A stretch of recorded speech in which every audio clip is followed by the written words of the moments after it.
Hello and welcome to City Edition, the City of Bend's video news magazine. I'm Ann Orange. In our first story, it's summer road construction season, and with $5.2 million for pavement preservation this year, crews will be all over town patching potholes and paving streets. Take a look at our summer plans. The city's budget has been looked hard at this past year through efforts of council, streets funding committee, staff, in really trying to focus and prioritize on our street maintenance needs. And through those efforts, there was budget adjustment performed back in November 2015, total of $5.2 million for our street preservation budget this year. We'll be performing paving, chip seal, slurry seal. We've got some roundabout work to occur. And with that, we'll be touching about 80 lane miles of our total system, which is 840 lane miles total.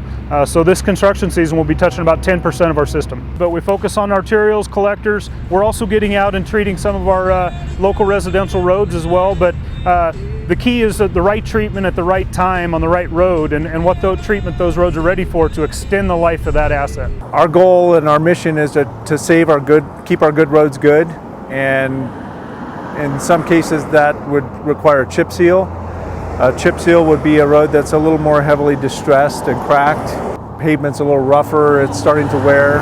When we choose a grinded inlay or an overlay on a pavement surface, it's usually past the point of maintenance. The road's heavily cracked, potholes are forming regularly, there's rutting, deterioration of the pavement is past its life cycle, and we're trying to get it right before it takes that deep curve of having to repair a full reclamation project. We're on 3rd Street, south of Franklin. This is going to be a major project, 2-inch grinding inlay curb to curb. We're going to start at the south side of Greenwood and go to Burnside. All this work is going to be taking place at night, and we're going to expect this to take us about a week to complete this work. Alleviate some of the ruts, some of the issues that we've had here, and this traffic congestion. The tools we choose for deciding what application to put on a roadway depends on the distresses of the pavement, the cracking, the raveling of the pavement. Not one tool fits all. At our 9th and Franklin roundabout this year, we're going to turn it into it's currently asphalt. We're going to make it a concrete roundabout this year. We're going to put 9 inches of concrete. We're going to put 6 inches of base rock in it. We do get a lot of heavy truck traffic in that. We've already completed our concrete ADA upgrades and a couple of truck aprons.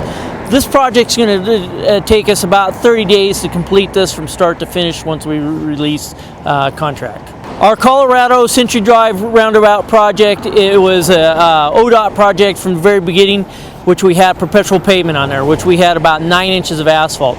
This year we're going to grind out 3 inches and put a high polymer 3-inch asphalt back in it to help the treatment of that. Factors in determining whether to grind an inlay curb to curb or just the travel lane have to do with sometimes the budget, but also the volume of traffic on the street and the amount of parking space. If we don't have to go curb to curb, we won't. On Wall Street this year, we're going to be starting at Revere and going to Lafayette. A lot of that is going to be it's going to be an overlay, which some of our city crews are going to be in and fixing some of the cancer areas, and then we have a contract out to overlay that section of the road. We're purposely holding off for 1 year on the whole downtown corridor of Wall and Bond, as there is a parking study occurring which will wrap up this winter. Arizona project was a new infrastructure sewer line that went from the Colorado Bridge to the Highway 97 Parkway. Within that, we collaborated with that engineering group to help pave the second half of that road of Arizona, so when we're done with the project, we have full new pavement from end to end. As we as a community tackle our streets conditions and work to get those on an improving trend, appreciate your patience this summer. There will be a lot of work going on touching those 80 lane miles of our system, and we're looking to improve that in the future, the funding, find dedicated resources to turn our streets conditions around.